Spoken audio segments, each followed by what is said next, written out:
Hello guys. मैं हूं प्रदीप साहू, आपका कंप्यूटर साइंस टीचर। और आज हम कवर करने वाले हैं पूरे आपके क्लास 12 के सिलेबस को। और हम स्टार्ट करने वाले हैं चैप्टर 1 से। चैप्टर 1 को स्टार्ट करने से पहले हम सबसे पहले समझने वाले हैं आपका सिलेबस। और हाँ, मैं इस क्लास में अपने इस प्ले लिस्ट में फॉलो करने वाला हूँ ये वाली बुक। ये है computer science with Python text book है। और ये है ऑथर का सुमिता अरोरा का। आप इसको परचेस कर सकते हैं, ऑनलाइन अवेलेबल है। तो आप भी इसी से पढ़ें ताकि मैं जो पढ़ाऊंगा आपका 100% कवर हो पाए।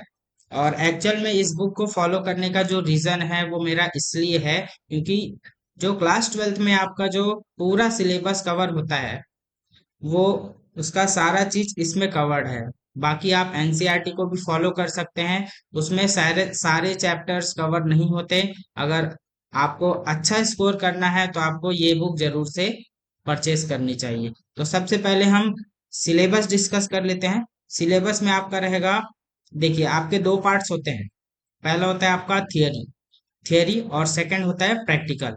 थियरी में आपके 3 यूनिट्स होते हैं। पहला यूनिट आपका रहेगा computational thinking and programming. Second आपका रहेगा कंप्यूटर नेटवर्क एंड थर्ड आपका रहेगा डेटाबेस मैनेजमेंट। तो ये सारे चैप्टर्स, ये 3 यूनिट्स आपके रहेंगे। और वहीं पे मैं प्रैक्टिकल की बात अगर करूं, अच्छा आप ये भी देख लीजिए कि जो चैप यूनिट 1 है कंप्यूटेशनल थिंकिंग एंड प्रोग्रामिंग, इससे आपका 40 मार्क्स का कवर हो जाएगा। सेकेंड यूनिट आपका है कंप्यूटर नेटवर्क, इससे हो जाएगा 10 मार्क्स का। डेटाबेस मैनेजमेंट, इससे आपका 20 मार्क्स का। अब आप देख लीजिए प्रैक्टिकल। प्रैक्टिकल में भी इन्हीं यूनिट से क्वेश्चंस आएंगे। तो पहला जो रहेगा आपका वो रहेगा लैब टेस्ट। जब भी आपका प्रैक्टिकल एग्जाम कंडक्ट होगा, आपका लैब टेस्ट होगा। लैब टेस्ट में आपके क्या क्या चीजें पूछी जाएंगी, वो है पाइथन प्रोग्राम जिसमें 60% लॉजिक होगा और 20% आपने जो डॉक्यूमेंटेशन किया होगा, यानी कि आपने अपने आंसर शीट में जो लिखा होगा उसका मार्क्स ऐड होके दोनों मिला के 8 मार्क्स का होगा। और ये बेस्ड ऑन पाइथन प्रोग्राम्स रहेगा। सेकंड आपका रहेगा एसक्यूएल क्वेरीज। इसमें आपके 4 क्वेरीज बेस्ड ऑन 1 और 2 क्वेरीज, मतलब 4 क्वेश्चंस आपके रहेंगे, 4 क्वेरीज रहेंगी। और ये रहेगा आपका 4 मार्क्स का। देन आ जाते हैं रिपोर्ट फाइल। आपने जो रिपोर्ट फाइल बनाया होगा जिसमें मिनिमम 15 पाइथन के प्रोग्राम्स होंगे और एसक्यूएल क्वेरीज होंगी जो कि मिनिमम 5 सेट्स होंगे। और मिनिमम 4 प्रोग्राम्स जो होंगे वो पाइथन और एसक्यूएल दोनों को कनेक्ट करके जो प्रोग्राम बने होंगे, ये तीनों मिला के आपका हो जाएगा 7 मार्क्स का। मतलब आपका जो रिपोर्ट फाइल बनने वाला है, आप जो भी लैब आपका होगा उसमें रिपोर्ट फाइल का जो मार्क्स रहेगा वो 7 मार्क्स का रहेगा। फिर प्रोजेक्ट का रहेगा आपका 8 मार्क्स और वाइवा का रहेगा 3 मार्क्स।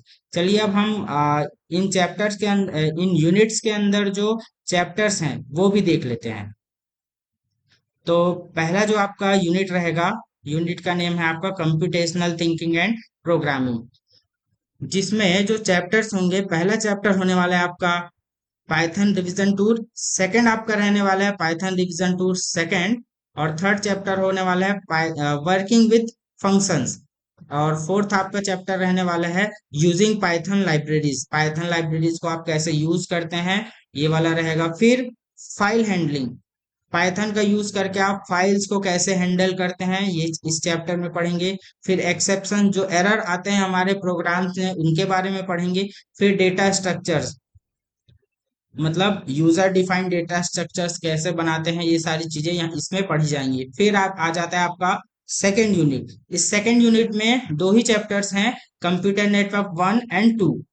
फिर थर्ड आपका यूनिट होने वाला है डेटाबेस मैनेजमेंट। इस चैप्टर्स में आपके टोटल होने वाले हैं 5 चैप्टर्स। इस यूनिट में 5 चैप्टर्स। पहला रिलेशनल डेटाबेस, और दूसरा हो जाएगा आपका simple queries in SQL. Then third chapter रहेगा कि इन्हीं एसक्यूएल क्वेरीज को यूज करके आप टेबल क्रिएशन कैसे करेंगे। फिर उसमें डेटा मैनिपुलेशन कमांड्स पढ़ेंगे। फिर उन्हीं टेबल्स को हम ग्रुप कैसे करते हैं, रिकॉर्ड्स को ग्रुप करना, ज्वाइन करना। फिर इंटरफेस पाइथन विद एसक्यूएल, फिर हम पाइथन और एसक्यूएल दोनों को कनेक्ट करेंगे। तो चलिए हम चैप्टर 1 को स्टार्ट करते हैं। चैप्टर 1 को पढ़ने के लिए मैं यूज करूंगा आपको पढ़ाने के लिए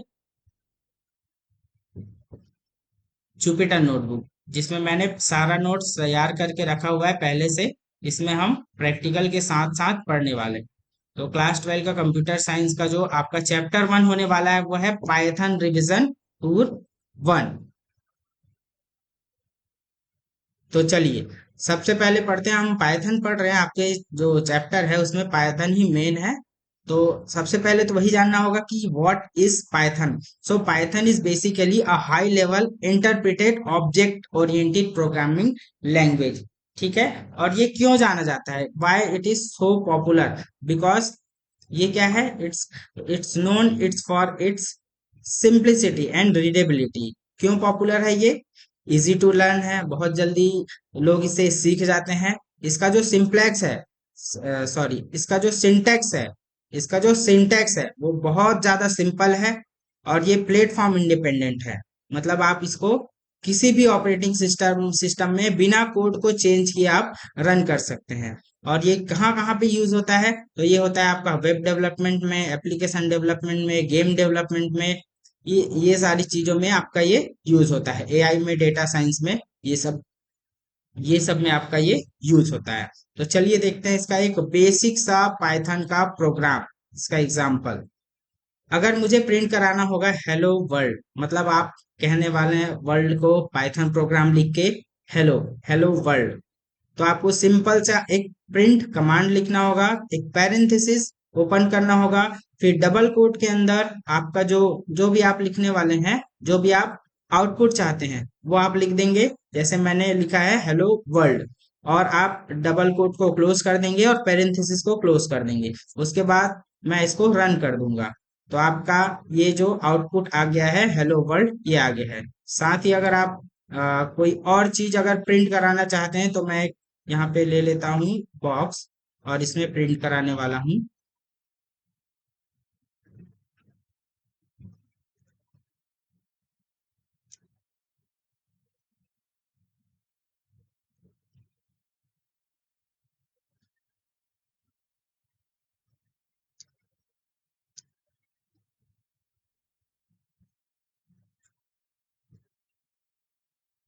मैं प्रिंट कराने वाला हूँ Pradeep sir computer science made easy.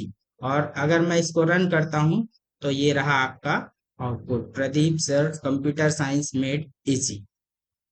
अब कुछ कुछ टर्मिनोलॉजीज हैं आपके इस चैप्टर में पाइथन के रिगार्डिंग, उनको पढ़ते हैं, उनको देखते हैं। तो ये जो टर्मिनोलॉजी है वो है टोकन, टोकन्स इन पाइथन। तो टोकन क्या होता है, टोकन जो होता है वो आपके पाइथन प्रोग्राम का स्मॉलेस्ट इंडिविजुअल यूनिट होता है। मतलब जैसे मैंने यहाँ पे एक प्रोग्राम लिखा है छोटा सा, ठीक है, तो ये जो प्रिंट है ये भी एक टोकन है, ये जो पैरेंथेसिस ओपन हुआ है और क्लोज हुआ है ये भी एक टोकन है ना। यहाँ पे जो हाइफन लिखा है या इसके अंदर जो स्ट्रिंग्स लिखे हुए हैं, ये सब भी क्या है, टोकन है ना। आप प्रोग्राम जो लिखते हैं उसमें से उसका स्मॉलेस्ट यूनिट जो होता है वो सारा क्या होता है, टोकन होता है। अब टोकन्स कौन कौन से टाइप के होते हैं चलिए देखते हैं। पहला टोकन आपका होता है कीवर्ड। व्हाट इज कीवर्ड, तो keywords are reserved words having special meaning in Python. मतलब ये जो है एक स्पेशल मीनिंग रखते हैं पाइथन पाइथन के लाइब्रेरी के अंदर। जैसे आपके टोकन्स कौन कौन से होते हैं, सॉरी कीवर्ड्स कौन कौन से होते हैं, इफ, एल्स, फॉर, व्हाइल, ये सारे जो हैं ये क्या है, आपके कीवर्ड्स हैं। और ये पहले से ही प्री डिफाइंड होते हैं सारे कीवर्ड्स। ठीक है, मतलब आप इनके मीनिंग को अपने से चेंज नहीं कर सकते। चलिए चेंज करके एक बार देखते हैं। सपोज ये क्या है, कीवर्ड है, ये सारे कीवर्ड्स मैंने मेंशन करके रखे हैं, ये सारे आपके कीवर्ड्स हैं। अगर फॉल्स का तो कुछ ना कुछ मीनिंग होता ही है पाइथन की लाइब्रेरी के अंदर। फॉल्स मतलब फॉल्स होता है। अगर मैं फॉल्स को एक वैल्यू असाइन कर दूं 10, तो क्या वैल्यू असाइन होगा, नहीं। देखो कौन सा एरर आ गया, syntax error, can not assign to false. But आपका पाइथन जो है वो केस सेंसिटिव भी होता है। मतलब अगर मैं इस एफ को, कैपिटल एफ को स्मॉल एफ में चेंज कर दूं तो क्या होगा, तो मैं असाइन कर सकता हूं। और इसी को मैं प्रिंट करके भी देख सकता हूँ। फॉल्स अगर मैं प्रिंट किया तो उसके अंदर क्या वैल्यू स्टोर्ड है, 10। तो वैसे तो आप कीवर्ड्स को स्पेशल मीनिंग उसका पहले से ही डिफाइंड होता है, उसको चेंज नहीं कर सकते। लेकिन उसके लेटर्स को, उसके कैरेक्टर्स को कैपिटलाइज करके या स्मॉल करके या उसके लेटर्स को चेंज करके, इंटरचेंज करके आप यूज कर सकते हैं। बट इनको दूसरे मीनिंग के लिए आप यूज नहीं कर सकते हैं। ये होते हैं आपके कीवर्ड्स। चलिए, सेकंड आपका है आइडेंटिफायर। आइडेंटिफायर क्या होते हैं, जो हम वेरिएबल्स को या फंक्शंस को या क्लासेस को जो हम नाम देते हैं, वो नाम भी कहलाते हैं आपके identifiers. Identifiers are names given to variables, functions और क्लास आर कॉल्ड आइडेंटिफायर्स। ठीक है। अब आइडेंटिफायर अगर आप किसी को नाम दे रहे हैं, वेरिएबल्स को या फंक्शंस को, तो उसके भी कुछ रूल्स होते हैं। वो रूल्स हैं, मस्ट स्टार्ट विद लेटर। आपका जो भी नेम देने वाले हैं वो स्टार्ट होना चाहिए लेटर से या फिर अंडरस्कोर से। याद रखिएगा, इसमें स्पेशल कैरेक्टर्स बिल्कुल भी अलाउड नहीं है आइडेंटिफायर्स में, बट ये जो अंडरस्कोर है वो अलाउड है। और सेकंड इसका जो कंडीशन है वो है can not start with number. Number से आप स्टार्ट नहीं कर सकते इस नेम को। और can not be a keyword, जो हमने ये कीवर्ड पढ़े हैं, ये भी आप एज एन आइडेंटिफायर आप यूज नहीं कर सकते। फिर देखते हैं, हाँ, ये होते हैं केस सेंसिटिव। केस सेंसिटिव का मतलब है, अगर आपने कैपिटल ए अगर रखा हुआ है, सपोज मैं यहाँ पे एक बॉक्स लेके, अगर मैं स्मॉल ए को मैं 5 देता हूँ और कैपिटल ए को मैं दे देता हूँ 10, और दोनों को मैं प्रिंट कराता हूँ।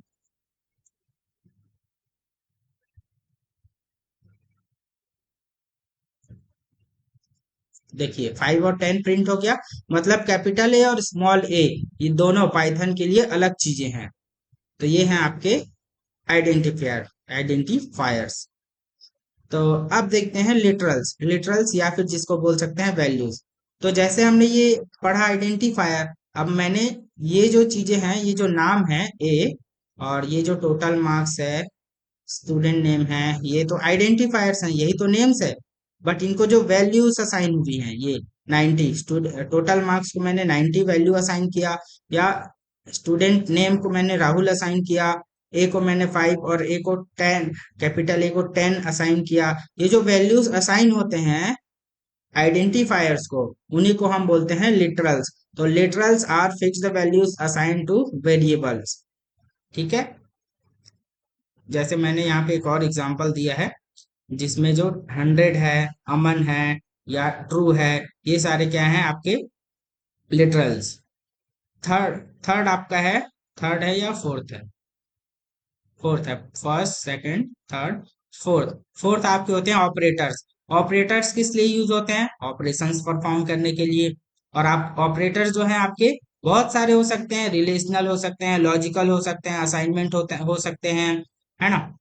और आपके एरिथमेटिक ऑपरेटर्स हो सकते हैं। ये सारे क्या हैं, ऑपरेटर्स। तो operators are symbol use to perform operators, sorry operations. जैसे कि मैंने ए को 10 दिया, बी को 5 असाइन किया, और ए और बी के बीच में एक मैंने ऑपरेशन परफॉर्म किया है, एरिथमेटिक ऑपरेशन, दोनों को ऐड करने का। अगर मैं इसको रन करूं तो मुझे आउटपुट में मिलेगा 15। आगे आपको समझ। तो ये होते हैं आपके ऑपरेटर्स।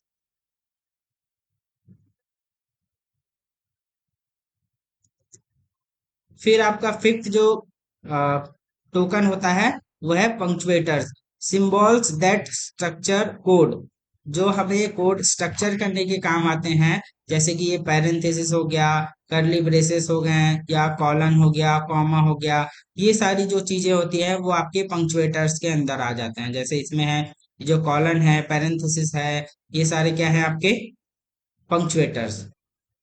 अब देखते हैं what are the bare bones of a Python program. तो पाइथन प्रोग्राम का जो स्ट्रक्चर होता है उसी को बेयर बोन कहते हैं, जिसमें क्या होते हैं आपके वेरिएबल्स हो सकते हैं, आइडेंटिफायर्स हो सकते हैं, मतलब टोकन्स टोकन्स भी हो सकता है, फंक्शन होते हैं, है ना, और क्लासेस होते हैं। ये सारी चीजें जो होती है एक प्रोग्राम के अंदर, जो जो चीजें एक प्रोग्राम को स्ट्रक्चर देने के काम आता है, वो सारी चीजें किसके अंदर आ जाती हैं? Bare bone of Python.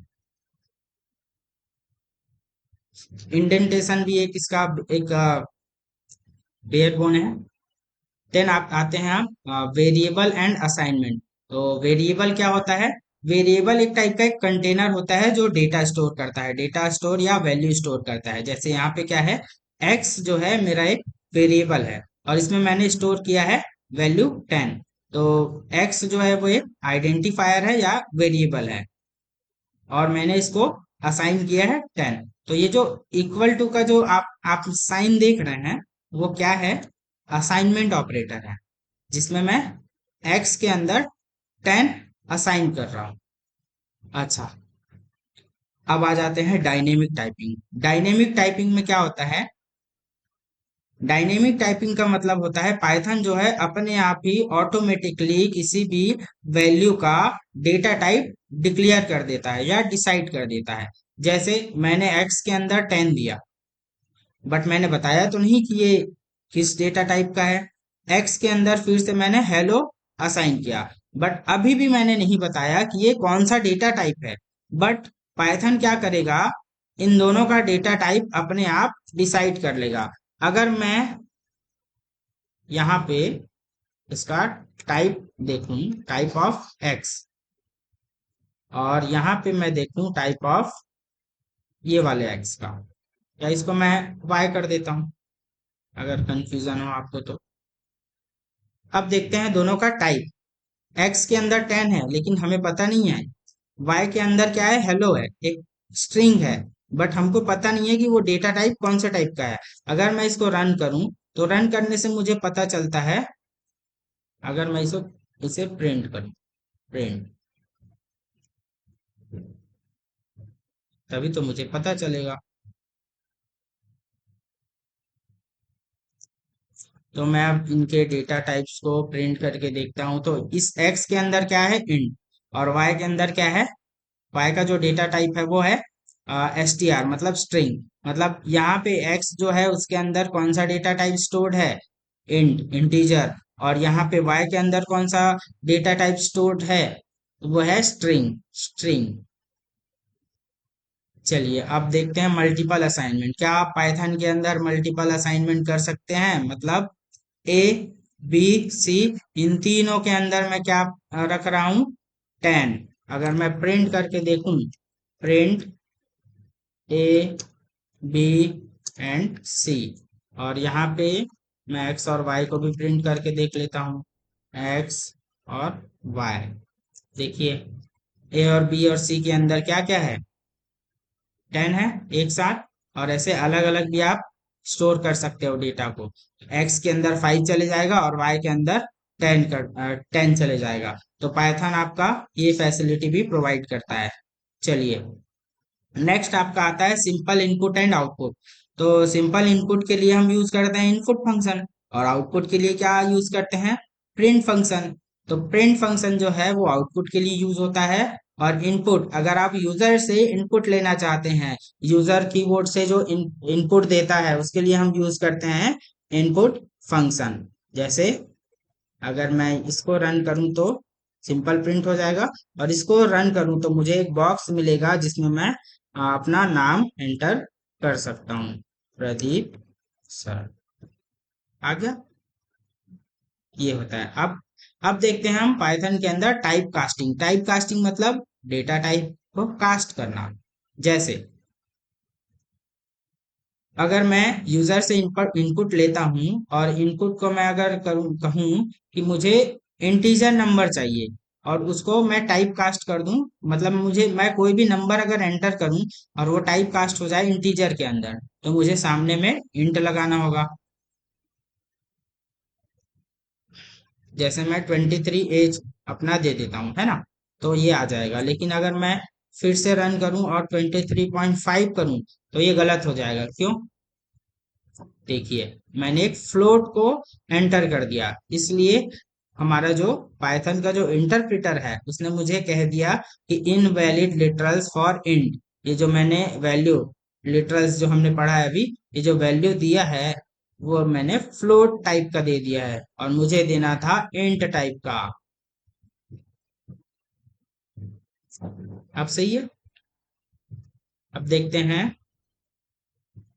Python के अंदर कौन कौन से डेटा टाइप्स होते हैं। तो पाइथन के अंदर जो डेटा टाइप्स होते हैं वो होते हैं,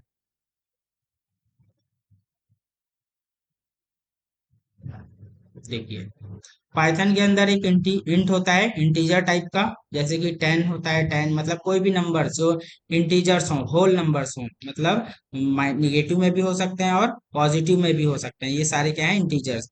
फिर फ्लोट वैल्यू जो डेसिमल पॉइंट वाले होते हैं, जिनमें पॉइंट लगा होता है, डेसिमल वैल्यू होता है, जैसे 3.5। एसटीआर जो स्ट्रिंग होता है, मतलब ग्रुप ऑफ कैरेक्टर्स को स्ट्रिंग बोला जाता है, तो जैसे कि ये हेलो है, हेलो एक टाइप का क्या है, स्ट्रिंग है। फिर बुलियन, बुलियन डेटा टाइप जिसमें ट्रू और फॉल्स मतलब दो ही वैल्यूज होते हैं, ट्रू और फॉल्स। फिर हम देखते हैं कि लिस्ट, लिस्ट ऐसा बनता है जिसके अंदर हम आइटम्स को स्टोर करके रख सकते हैं, डिफरेंट डिफरेंट डेटा टाइप्स के आइटम्स को हम स्टोर करके रख सकते हैं। टपल, टपल भी होता है, लास्ट क्लास में हमने 11th में पढ़ा था। फिर डिक्शनरी, डिक्शनरी ऐसा होता है जिसमें की वैल्यू पेयर्स होते हैं। सेट, सेट होता है, ये डिक्शनरी टाइप का ही होता है, बस बस इसमें वैल्यूज होती हैं, इसके की वैल्यू पेयर नहीं होते हैं, सिर्फ इसमें वैल्यूज होते हैं।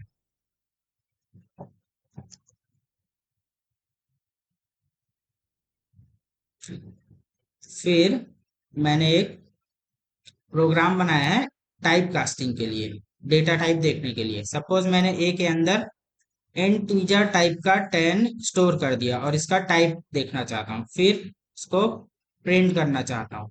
और उसके बाद बी के अंदर मैं फ्लोट स्टोर कर दिया।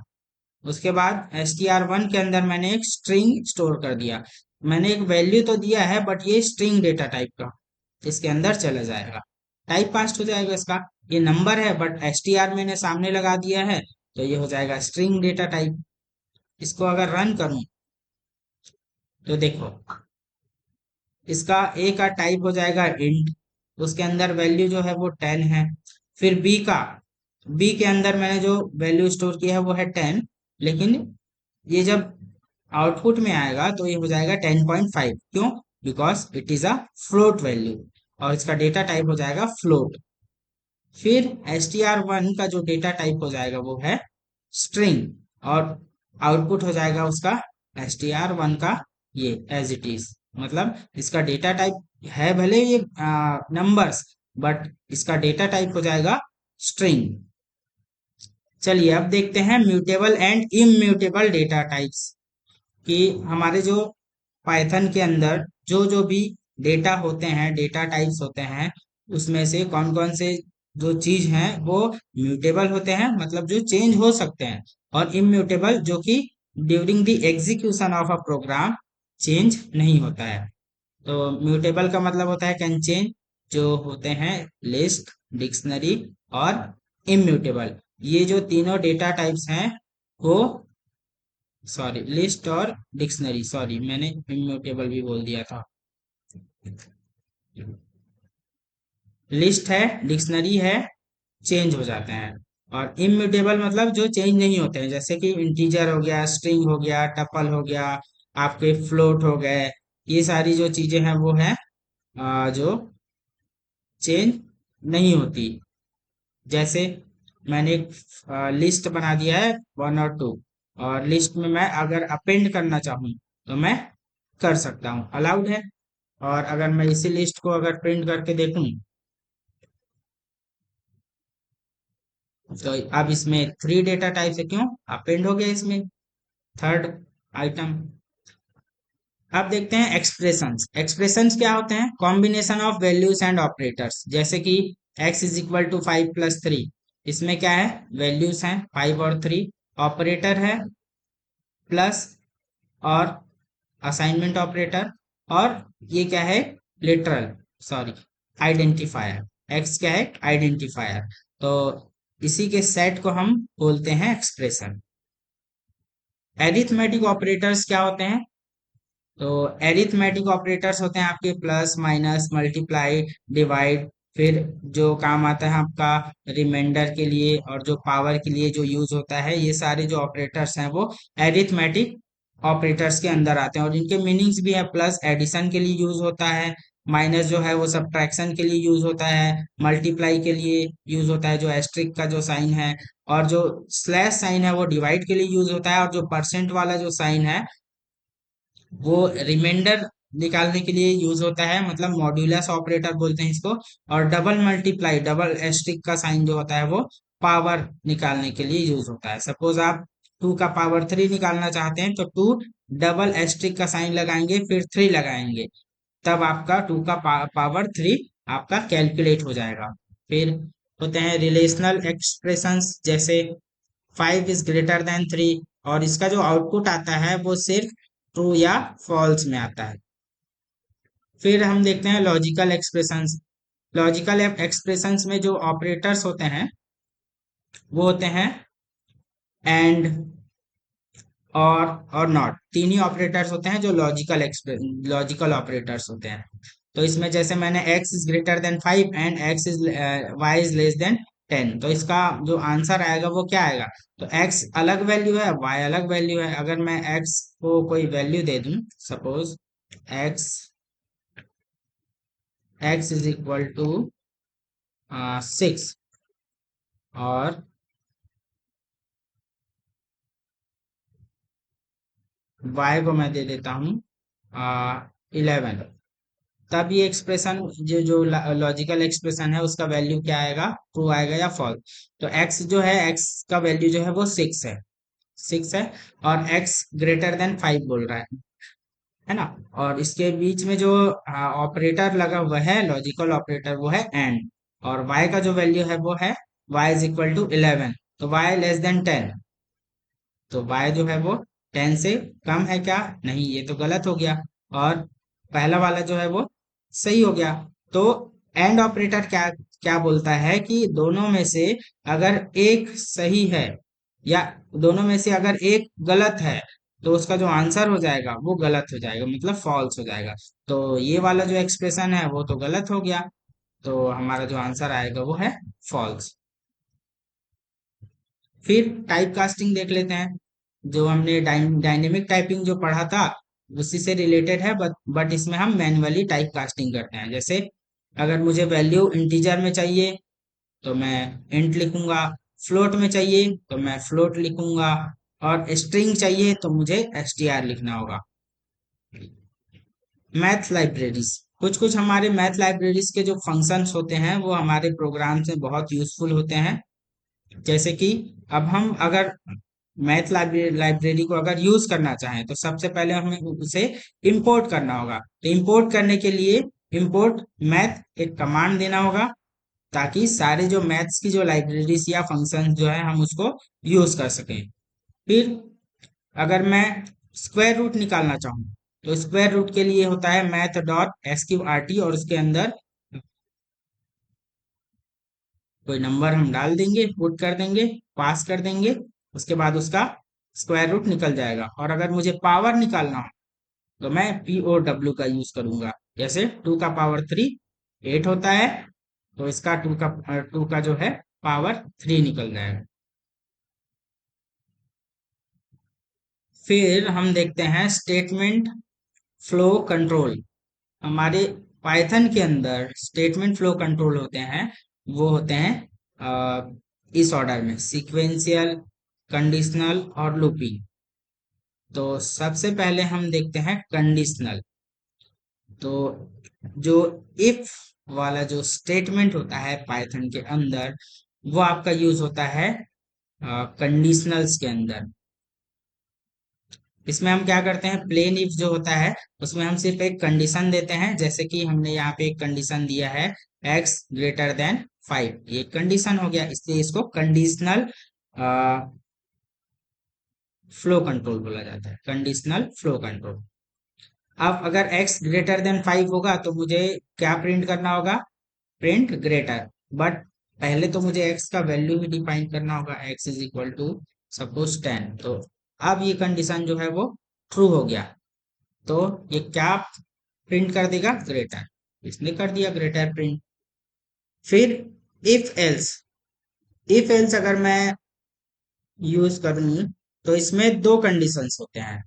प्लेन इफ में जो कंडीशन होता है, नंबर ऑफ कंडीशन वो होते हैं 1, और इसमें टू कंडीशंस होते हैं। अगर मेरा जो वैल्यू है एक्स का, अगर मैं डिफाइन कर दूं सपोज 10, और या मैं कर दूं इसको 4, तो ये वाला condition if x is greater than 5, अगर एक्स का वैल्यू जो है वो ग्रेटर देन 5 होगा तो यस प्रिंट कर देगा। और एल्स दूसरा कंडीशन, अगर एक्स का वैल्यू लेस देन 5 हो या 5 के इक्वल हो तो मुझे प्रिंट में मिलेगा नो। तो अभी मेरा जो एक्स का वैल्यू है वो 4 है, मुझे आना चाहिए आउटपुट नो। आ गया। फिर इफ एल इफ जो होता है वो मोर देन टू कंडीशंस के लिए यूज होता है। जैसे कि मैंने x greater than 10, L if x greater than 5, else मतलब यहाँ पे कितने कंडीशंस हो गए, तीन कंडीशंस। तीन कंडीशन के हिसाब से मेरा जो x का वैल्यू है, अभी मैंने डिफाइन नहीं किया है, तो x का जो वैल्यू मैं दे देता हूँ 10। तो मुझे x का वैल्यू अगर 10 है, x x का वैल्यू मुझे अगर 10 मिला तो x ग्रेटर देन 10, तब ये प्रिंट करेगा। लेकिन ये वाला कंडीशन इसके लिए लागू नहीं होगा, फॉल्स हो जाएगा। फिर एल इफ अगर x का वैल्यू ग्रेटर देन 5 है, मतलब ग्रेटर देन 5 तो है, तो ये मीडियम प्रिंट कर देगा, मीडियम। फिर एक आता है नेस्टेड इफ, मतलब इफ के अंदर इफ, इसको बोला जाता है नेस्टेड इफ। अगर इफ के अंदर इफ हो तब इसको बोला जाएगा नेस्टेड इफ। जैसे कि इफ एक स्टेटमेंट है, उसके अंदर मैंने एक और इफ दे दिया है, तो इस टाइप के स्टेटमेंट को बोला जाएगा नेस्टेड इफ। अब हम क्या कर सकते हैं इसी चैप्टर में, ये जो कंडीशंस हम दे रहे हैं एक्स ग्रेटर देन 5, इसको भी हम स्टोर कर सकते हैं। जैसे कि मैंने एक कंडीशन नाम का वेरिएबल बनाया और इसमें असाइन कर रहा हूं मैं x ग्रेटर देन 5, और कंडीशन को अगर मैं प्रिंट करूंगा x इज इक्वल टू 2 अगर करूं, और कंडीशन को मैं प्रिंट करूं तो ये क्या, ये कंडीशन ट्रू या फॉल्स होगा। तो x तो 2 है और x ग्रेटर देन 5 बोला जा रहा है, तो ये हो जाएगा फॉल्स। तो मैं इस टाइप से कंडीशन को भी मैं स्टोर कर सकता हूँ और अपने लूप्स में या कंट्रोल स्टेटमेंट्स में यूज कर सकता हूँ। Suppose if condition print print मैं कर देता हूँ यस, अगर अब कंडीशन x ग्रेटर देन 5 होगा तो यस प्रिंट होगा, नहीं तो नहीं होगा, फॉल्स, नहीं हुआ प्रिंट। एक एल्स कंडीशन भी दे देते हैं, एल्स प्रिंट, ताकि आपको पता चले कि प्रिंट हो रहा है या नहीं हो। तो देखो ये कंडीशन चल गया, अगर x ग्रेटर देन 5 जो कि 2 है होता, अगर ग्रेटर देन 5 तो यस प्रिंट होता, और नहीं है इसलिए नो प्रिंट हुआ है। अब देखते हैं लूपिंग स्टेटमेंट। लूपिंग स्टेटमेंट, अगर मेरे पास कोई टास्क है, रिपीटिंग टास्क, बार बार रिपीट करने का मुझे जरूरत पड़ रहा है, तो मैं लूपिंग स्टेटमेंट का यूज करूंगा। और वो जो लूपिंग स्टेटमेंट्स होते हैं पाइथन के अंदर, वो दो लूप्स होते हैं। पहला होता है फॉर लूप और दूसरा होता है व्हाइल लूप। तो फॉर लूप जिसमें हम एक रेंज फंक्शन का भी यूज कर सकते हैं, तो मैंने यहाँ पे फॉर लूप का यूज किया है। फॉर आई एक वेरिएबल है, इन रेंज 5, मतलब ये 5 बार चलेगा, प्रिंट 5, 5 बार 5 बार चल के ये रुक जाएगा और आई के जो वैल्यूज है वो प्रिंट हो जाएंगे। अगर मैं इसको 10 कर दूं तो ये कितने बार चलेगा, 10, मतलब ये बार बार अपने आप को रिपीट कर रहा है।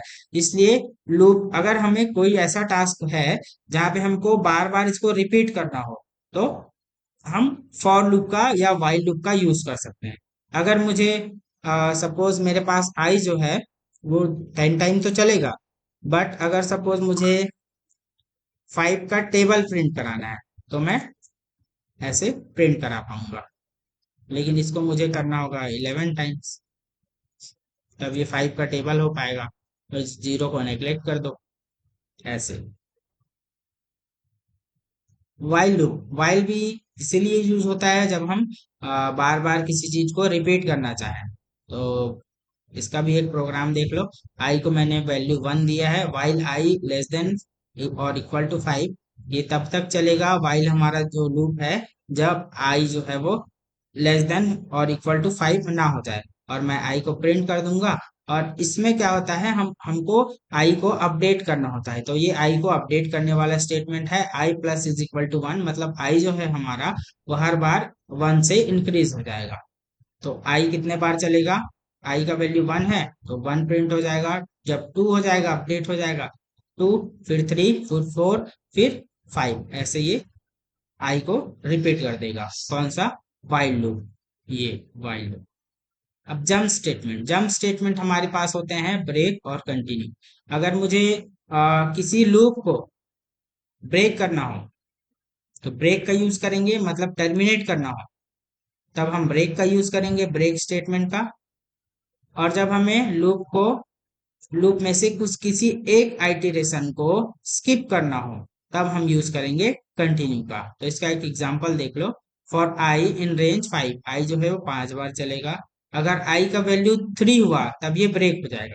देखो, प्रिंट करा देता हूँ आई को, प्रिंट आई। तो 0, 1, 2, जैसे ही 3 आया ब्रेक हो गया। इसी की जगह अगर मैं कंटिन्यू यूज करूं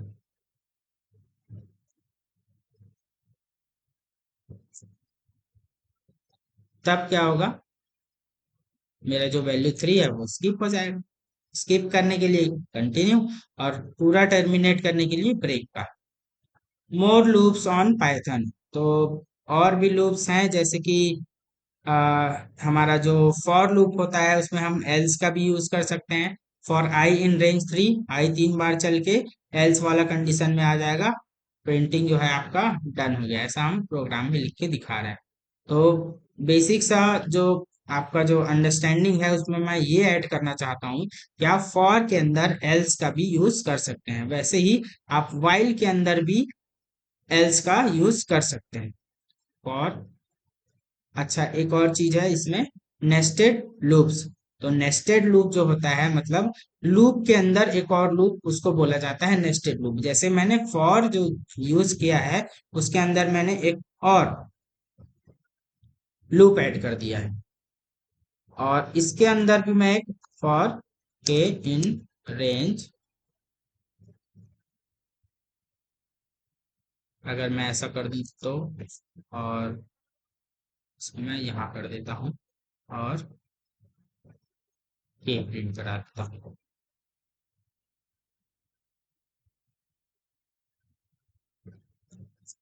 तो मेरे पास कितने लूप्स हो जाएंगे, फॉर फॉर आई वाले के अंदर फॉर जे, और फॉर जे वाले के अंदर के, और फॉर आई वाले के अंदर जे और के दोनों। तो ऐसे इस टाइप के लूप्स को हम बोलते हैं नेस्टेड लूप्स। तो इस चैप्टर में हमने पढ़ा है टोकन्स, वेरिएबल्स, डेटा टाइप्स, और डेटा टाइप्स का डायनेमिक टाइपिंग, कास्टिंग, इम्प्लिसिट और एक्सप्लिसिट, और कंडीशनल्स पढ़े हैं, कंडीशनल स्टेटमेंट, कंडीशंस, लूप्स पढ़े हैं, फ्लो ऑफ कंट्रोल पढ़ा है, हमने बहुत सारा चीज पढ़ा है। एक चीज मैं इसमें और ऐड करना चाहता हूँ कि जो इम्प्लिसिट डेटा कन्वर्जन होता है उसी को हम बोलते हैं डायनेमिक टाइपिंग। एक चीज आप इसमें ऐड कर लीजिए, इम्प्लिसिट कन्वर्जन, इसी को हम बोलते हैं डायनेमिक टाइपिंग। और एक्सप्लिसिट,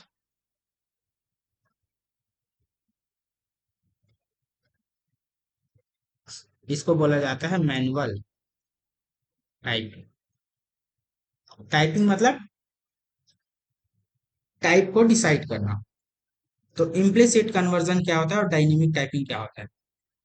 हमारा जो पाइथन का लाइब्रेरी है या पाइथन का जो इंटरप्रेटर है वो अपने आप से अगर किसी वैल्यू का डेटा टाइप डिसाइड करे अपने आप से खुद से, तो उसी को इम्प्लिसिट या डायनेमिक टाइपिंग बोलते हैं। और जहाँ पे हम खुद से किसी डेटा का टाइप डिसाइड करें किसी डेटा के लिए, जैसे कि हम इनपुट के अंदर इंट या फ्लोट या एसटीआर लगाते हैं। वैसे तो बाय डिफॉल्ट इनपुट का जो डेटा टाइप होता है वो रिटर्न करता है स्ट्रिंग का, तो स्ट्रिंग यूज करने की जरूरत नहीं है। बट फ्लोट और इंट तो हम लगाते ही हैं।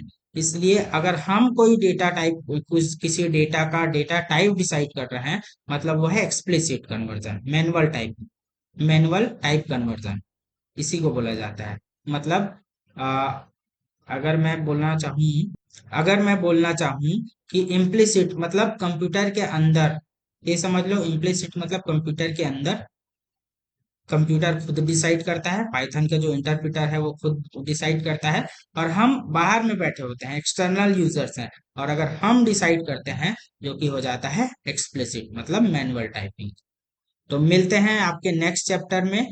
नेक्स्ट चैप्टर से मिलने से पहले मैं आपसे डिस्कस करूंगा जो हमारे पाइथन रिवीजन टूर 1 के अंदर जो इम्पोर्टेंट क्वेश्चंस हैं, या उन क्वेश्चंस के सॉल्यूशन जो हैं वो भी है मेरे पास, तो उनको भी मैं डिस्कस करूंगा, जिसमें है एमसीक्यू क्वेश्चंस हैं, और कुछ कुछ सॉल्व एग्जांपल्स हैं, और कुछ कुछ ट्रू और फॉल्स हैं, और फिल इन द ब्लैंक्स हैं।